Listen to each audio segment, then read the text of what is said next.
Ayah saya almarhum adalah pensiunan Angkatan Udara. Dan pensiunan Angkatan Udara pangkatnya pun nggak tinggi, hanya kapten.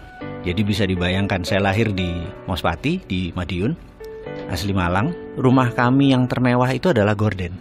Karena kami tidak punya perabotan, jadi gordennya dimahalin supaya dilihat orang bagus. Di dalamnya kursi pun nggak punya gitu ya. Nah, masa-masa lagi disebut susah, sebenarnya kalau dirasakan ya nggak juga gitu ya. Karena hampir tiap hari ketawa juga tuh gitu ya. Makan apa adanya juga kita seru-seru aja. Jadi sebenarnya kata susah itu sebenarnya nggak ada gitu ya. Dan jalan seperti biasa. Tapi ada moral lesson atau pelajaran yang saya dapat dari almarhum ayah saya adalah terpaksa nyambi kan. Jadi selesai kerja jam 2 itu nyambi, pakai truk tentara itu ke Cepu nganter tembakau.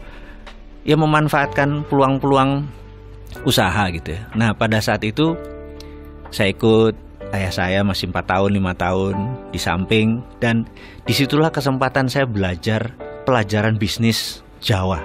Yang itu saya pakai untuk disertasi saya waktu sekolah dulu. Akhirnya saya menggunakan metode ini. Jadi ada ternyata untuk makmur itu katanya nanti Indonesia gemah rimpah rojinawi joroyo-royo itu ada kata toto tentrem kertora harjo gitu ya. Jadi untuk kertora harjo itu kita harus tentrem gitu.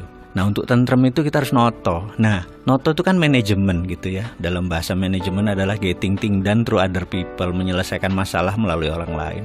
Ternyata di Jawa itu melalui almarhum ayah saya cerita bahwa di Jawa itu toto itu ada 6 step, yaitu toto, titi, titis, tetek, tutuk, tuntas gitu.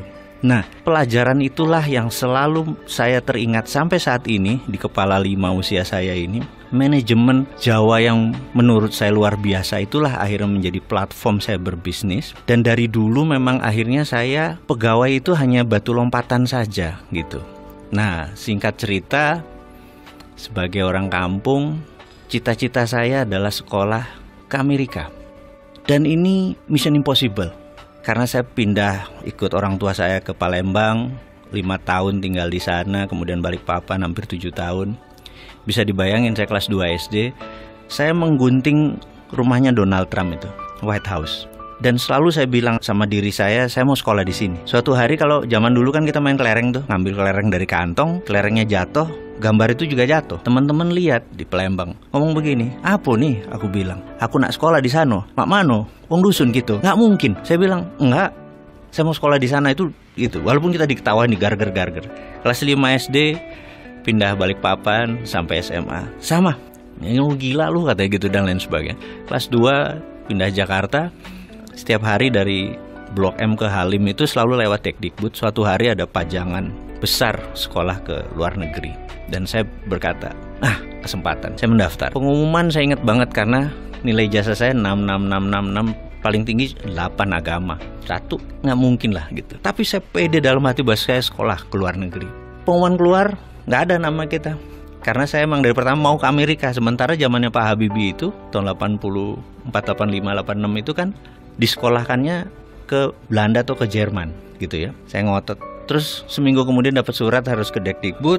Hadirlah kita ke tempat itu dan dikatakan, kamu kurang ajar, kamu ngerusak tugas saya, kamu bahasa Inggris nggak bisa, matematik jelek semua, tapi mau ke Amerika, ngimpi kamu gitu. Dan dimarahi. Intinya setelah 15 menit dia marah, kamu berdua berangkat ke Amerika. Kaget kita. Karena rupanya ada 6 tempat ke Amerika yang daftar cuma kalian berdua. Jadi bagi saya itu banyak moment of greatness bahwa kata siapa harus punya uang yang banyak, kata siapa harus punya sekolah pinter-pinter amat gitu. Yang penting adalah ya bondo nekat gitu loh. Pede aja dan nggak pernah ngerubah mimpi.